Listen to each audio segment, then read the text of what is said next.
يا أيتها النفس المطمئنة ارجعي إلى ربك راضية مرضية فادخلي في عبادي وادخلي جنتي. Chers frères et sœurs, nous sommes toujours en train de parler de la hijra, de l'immigration du prophète sallallahu alayhi wa sallam et des leçons que nous pouvons tirer de ce grand événement. Allah Azza wa Jal était capable de faire un voyage nocturne ou diurne d'ailleurs pour le prophète sallallahu alayhi wa sallam depuis la Mecque jusqu'à Médine. C'est quelque chose qui était très facile pour lui. Il l'a déjà fait pour lui lorsqu'il a déplacé de la Mecque jusqu'à Jérusalem et de Jérusalem jusqu'au 7e ciel. Donc ce n'était pas un fardeau, ce n'était pas quelque chose de difficile pour Allah Azza wa Jal. Mais Allah Azza wa Jal a voulu que le prophète sallallahu alayhi wa sallam accomplisse l'hijra selon la forme qu'il l'a accomplie pour plusieurs leçons que nous allons voir au fur et à mesure. La différence entre l'Isra ou le Mi'raj ou l'hijra, c'est que les objectifs de l'Isra et le Mi'raj étaient limités dans le temps. Allah Azza wa Jal a voulu soutenir le prophète sallallahu alayhi wa sallam, renforcer sa foi, lui donner encore plus de courage devant toutes les tribulations par lesquelles il est passé lorsqu'il était à la Mecque. Allah Azza wa Jal par ce voyage a voulu honorifier le prophète sallallahu alayhi wa sallam, l'honorer en le mettant l'imam des prophètes et des messagers qui l'ont précédé. Allah Azza wa Jal a voulu enraciner l'amour de Jérusalem et de cette terre bénie dans le cœur des musulmans.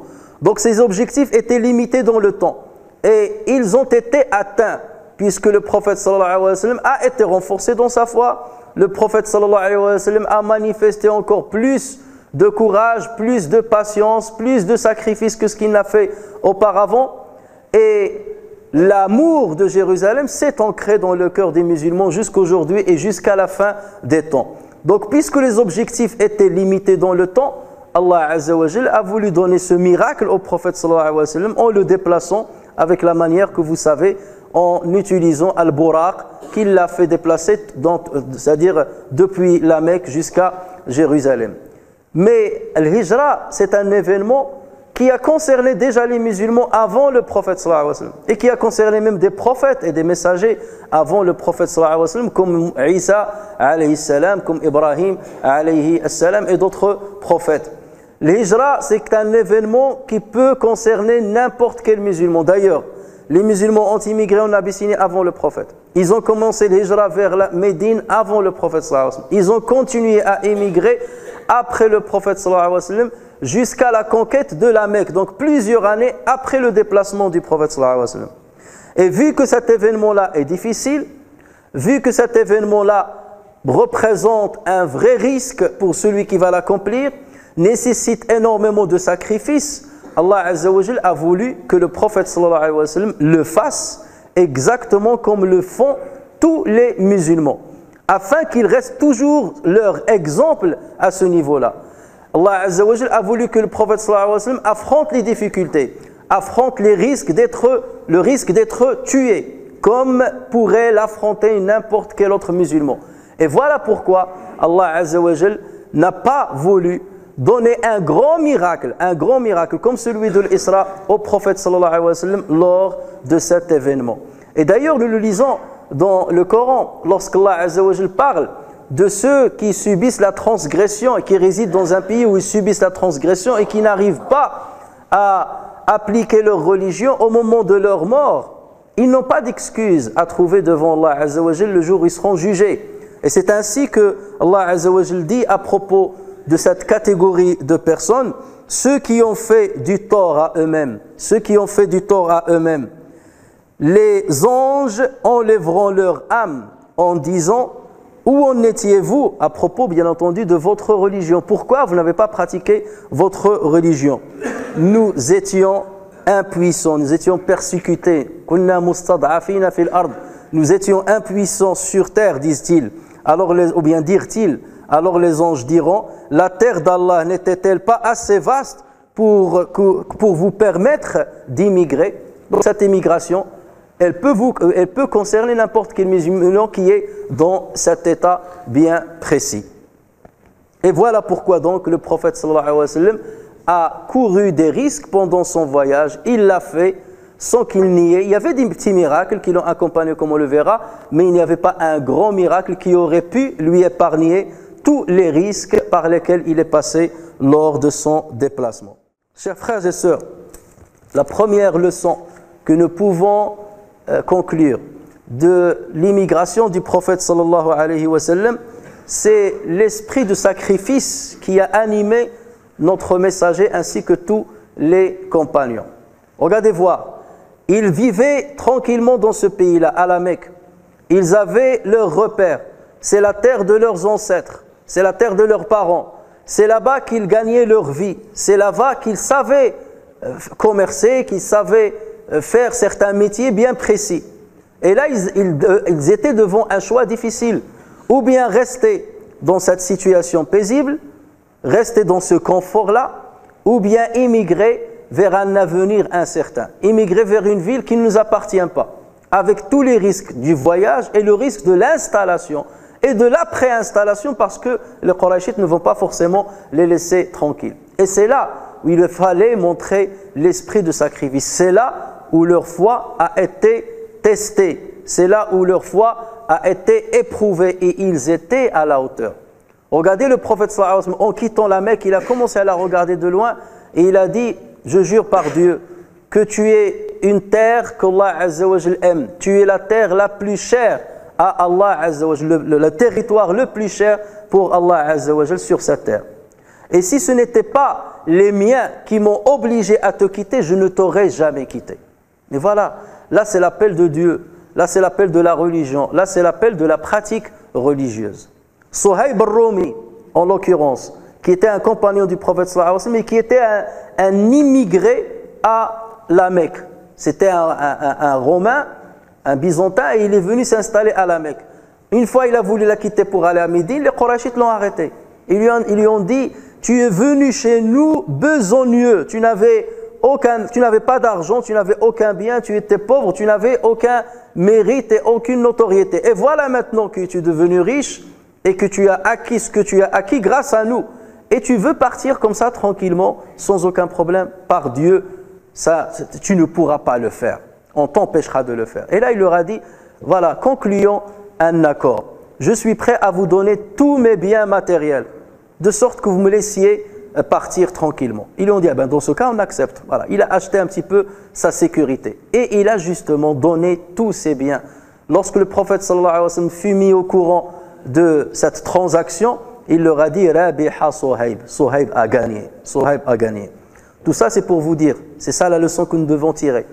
Lorsque tu es dans une situation où tu as le choix entre respecter les préceptes de ta religion ou bien gagner de l'argent, avoir un confort mondain, si tu es un vrai musulman, tu dois placer ta confiance en Allah Azza wa Jal et t'empêcher de tomber dans l'interdit et de te pencher vers ce qui agrée Allah Azza wa Jal. C'est là où on a besoin de nous pencher sur l'histoire du prophète sallallahu alayhi wa sallam. C'est là où nous devons lire l'histoire de l'immigration du prophète sallallahu alayhi wa sallam et dire: de la même manière qu'Allah Azza wa Jal a soutenu son prophète, a soutenu les compagnons qui ont fait ce sacrifice-là à l'époque, Allah Azza wa Jal me soutiendra et sera à mes côtés si je fais ce sacrifice pour lui et pour sa religion. Parce que ce qui compte, c'est ce que j'ai préparé pour l'au-delà et non pas ce que je gagne ici-bas. Et bien entendu, lorsqu'on parle de cela, ça c'est dans des situations qui, pas seulement de l'immigration, immigrer un pays ou quoi que ce soit. Lorsque tu es dans un pays où tu peux accomplir tes obligations et tes observances religieuses. Ici par exemple en France, nous prions comme nous le voulons, comme nous l'entendons. Nous construisons les mosquées comme nous l'entendons. Nous jeûnons comme nous l'entendons. Nous accomplissons le pèlerinage comme on veut. Donc rien ne nous restreint pour accomplir nos obligations. Donc dire que nous sommes obligés de quitter ce territoire pour aller ailleurs, là c'est faux. Parce que déjà si on va dans cette logique-là, plus de 60% des musulmans vivent comme des minorités dans des pays musulmans. Et s'ils doivent tous quitter leur pays respectifs, donc où est-ce qu'on va les mettre? Où est-ce qu'on va les mettre? Il n'y a pas que les musulmans, les 6 millions de musulmans ici en France. Si vous allez en Inde, les 120 millions de musulmans qui sont en Inde, ils ne sont pas dans un pays musulman. Les plus de 30 millions de musulmans qui sont en Chine, 10% de la population russe qui est musulmane. Donc il faut voir, partout dans le monde, la majorité des musulmans ne vivent pas sur des terres musulmanes. Donc il ne faut pas faire l'amalgame. Ah, le prophète a immigré, donc nous devons immigrer. Non, tout dépend de la situation où tu es. Tant que tu peux exercer ton culte sans aucune gêne, là il n'y a pas de problème. C'est vrai qu'il y aura toujours, tu seras toujours éprouvé. Et parfois nous sommes plus éprouvés dans les pays dits musulmans que dans les pays non musulmans. Tu bénéficies parfois de plus de liberté de culte dans des pays non musulmans que dans les pays musulmans. Et ça, on le sait pertinemment, on le sait très bien. Donc, il ne faut pas faire d'amalgame à ce niveau. Mais, ton devoir, c'est de maintenir les conditions qui te permettent d'exercer ton culte comme il faut. Il ne faut pas tomber dans le laisser-aller. Ah ben, je suis tranquille. Non, il y aura toujours des détracteurs. Et nous avons des détracteurs ici même en France qui ne veulent pas que cette religion reste, qui ne veulent pas que les musulmans restent. Il y en a et il y en aura. Et ils seront de plus en plus nombreux. Mais encore faut-il faire quelque chose en tant que musulman. Faire quelque chose, ce n'est pas se bombarder ou tuer des gens. Non. Faire quelque chose, c'est renforcer ta position dans cette société. C'est que ta parole puisse être acceptée dans cette société, respectée dans cette société.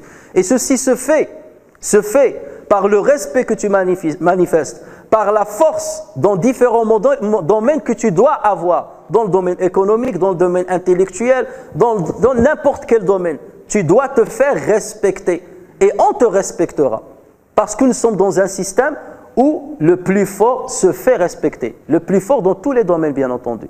Et c'est là où les musulmans doivent être intelligents. Donc le sacrifice, celui qui vient aujourd'hui et dit ouais, mais je vais faire le sacrifice, je vais immigrer de tel pays à tel pays, ça c'est celui qui cherche la facilité. Le sacrifice, c'est un geste difficile. Alors qu'accomplir aujourd'hui parfois ce que certains appellent l'hijra, ce n'est pas un geste difficile. Voilà. Et beaucoup d'ailleurs, lorsqu'ils la font, ils ont déjà ramassé pas mal d'argent. Si tu lui dis laisse tout ici et fais l'hijra, là tu vas me montrer ce que c'est que le sacrifice. Mais au contraire, il prend une manne financière où il laisse son commerce ici en partant là-bas tout en gagnant ici. Et il dit j'ai fait l'hijra, j'ai fait le sacrifice. Ce n'est pas ça le sacrifice dont on parle. Ce n'était pas le sacrifice du prophète. Le sacrifice que je dois faire, c'est de transmettre la religion à tes enfants. C'est de maintenir la religion respectée dans ce pays-là. C'est de préparer le terrain pour que les générations futures puissent exercer leur religion comme ils l'entendent et dans la liberté et dans le respect. Et ça, les musulmans ont un devoir à ce niveau-là, comme les musulmans l'ont fait auparavant pour se faire respecter là où ils vivaient. Chers frères et sœurs, la deuxième leçon que nous pouvons tirer de l'histoire de l'immigration du prophète sallallahu alayhi wa sallam, c'est que le musulman ne perd jamais espoir. Le prophète sallallahu alayhi wa sallam est resté très endurant à la Mecque, à appeler à l'islam, à appeler à Dieu avec la meilleure des façons. Et comme vous le savez, il a subi les pires des supplices, lui et ses compagnons. On a placé un embargo contre eux pendant 3 ans jusqu'à ce qu'ils ne trouvaient pas de quoi manger, au point qu'ils mangeaient des feuilles des arbres. On a interdit à ce qu'on leur vende quelque chose ou à acheter d'eux quelque chose, à ce qu'on se marie avec eux. Donc il y avait un embargo économique, un embargo social contre les musulmans. Des musulmans ont été tués, des familles ont été tuées. Et jamais le prophète sallallahu alayhi wa sallam n'a perdu espoir. Le musulman ne perd jamais espoir.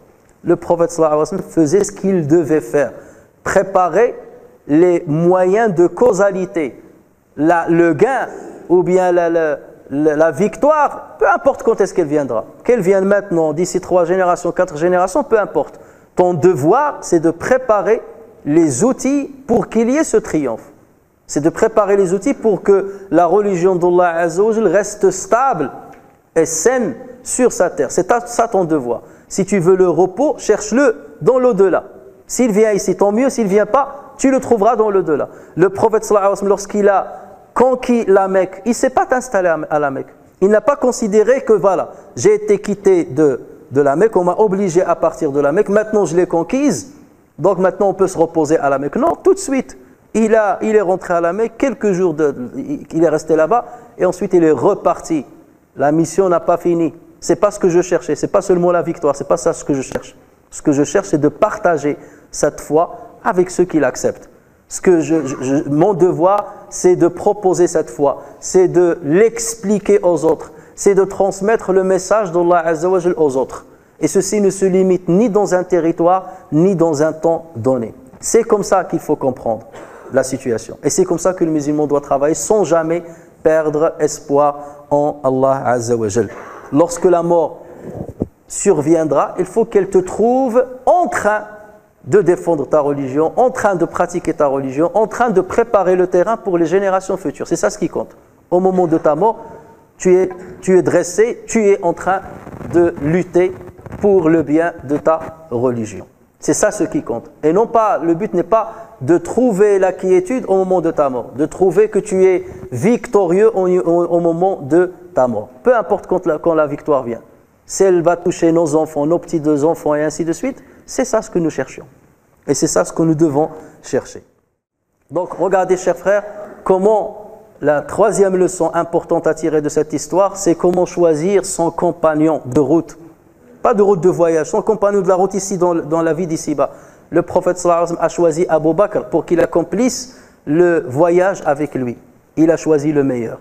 Et lorsqu'Abu Bakr s'est préparé pour immigrer, le prophète sallallahu alayhi wa sallam lui a dit « Attends parce que j'attends l'autorisation de Dieu ». Et c'est là où Abu Bakr a compris que le prophète sallallahu alayhi wa sallam veut qu'il l'accompagne dans ce voyage. Et Abu Bakr était content. Donc ce qu'il a fait, il a pris tout de suite 2 chameaux. Et il a commencé à leur donner à manger bien comme il le faut, pour les préparer pour ce long voyage. Et ça a duré 4 mois. Il attendait que l'ordre vienne de Allah Azza wa Jal. Lorsqu'Allah Azza wa Jal donna au prophète sallallahu alayhi wa sallam l'ordre d'immigrer, le prophète sallallahu alayhi wa sallam, il lui a dit « Dieu m'a donné l'autorisation de voyager ». Et Abu Bakr était content. Il lui a dit « Ça veut dire que je serai ton compagnon ?» Il lui a dit « Oui ». Aïcha commentait cette situation en disant, à l'époque il était jeune, il a dit « Je ne savais pas jusqu'alors que quelqu'un pouvait pleurer de joie. Moi ce que je sais c'est que quelqu'un peut pleurer soit parce qu'il est malheureux, soit parce qu'il est malade, soit parce qu'il a peur, soit parce qu'il a mal. Mais je ne savais pas que quelqu'un pouvait pleurer de joie jusqu'à ce que j'ai vu Abu Bakr pleurer lorsqu'il entendit qu'il allait être le compagnon du prophète sallallahu alayhi wa sallam.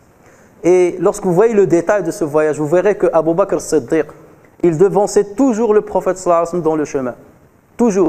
Et il reculait à l'arrière. Et il guettait de tous les côtés pour voir est-ce qu'ils sont poursuivis pendant que le prophète sallallahu alayhi wa sallam lisait le Coran. Lorsqu'ils sont arrivés devant la grotte de Thur, Abu Bakr Siddiq a dit au prophète sallallahu alayhi wa sallam, reste là, je vais entrer pour guetter ce qu'il y a. S'il y a peut-être un serpent, s'il y a des animaux qui peuvent, que je sois touché moi plutôt que toi. Et le prophète sallallahu alayhi wa sallam lui a dit, Abu Bakr, tu préfères être touché par un mal plutôt que moi? Et il lui a dit, Wallah, par celui qui t'a envoyé par la vérité. Il n'y a pas un malheur, c'est-à-dire j'aurais aimé que le malheur qui risque de te toucher me touche d'abord le premier et qu'il ne te touche pas, qu'il t'épargne et qu'il me touche moi. Voici ce qu'est le vrai ami, le vrai compagnon, quelqu'un qui est à tes côtés même dans les moments les plus difficiles. Abu Bakr savait très bien qu'il risquait gros de voyager avec le prophète sallallahu alayhi wa sallam, puisque le Qurayshite voulait tuer le prophète sallallahu alayhi wa sallam. Donc en étant son compagnon, il risquait la mort. Mais il était content d'être à ses côtés, même si la mort s'ensuit. Et c'est cela, le vrai compagnonnage de Abu Bakr. Un jour, Abu Bakr était en train de faire son prêche, et il leur a dit, qui d'entre vous connaît Surat Tawbah? Et un lui a dit, je la connais. Il lui a dit, récite-la. Il a commencé à la réciter. Jusqu'à ce qu'il va au moment où Allah Azza wa Jalla a dit illa tansuruhu faqad nasarahu Allah idh akhrajahu alladhina kafaru thaniya ithnayn idh huma fil ghari idh yaqulu li sahibihi la tahzan inna Allah ma'ana fabaka Abu Bakr wa qala ana sahibuh. Dans ce verset, lorsque Allah Azza wa Jalla dit si vous ne lui apportez pas secours, Allah Azza wa Jalla lui a déjà apporté secours lorsqu'il était l'un des deux, lorsqu'il dit à son compagnon ne t'inflige pas, ne sois pas infligé avec nous. Abu Bakr a pleuré, il a dit j'étais son compagnon. Le seul compagnon dont le compagnonnage du prophète sallallahu alayhi wa sallam a été mentionné dans le Coran, c'est Abu Bakr as-Siddiq radiyallahu anhu. Et ça c'est une faveur qu'Allah Azza wa Jalla a donnée à ce grand compagnon.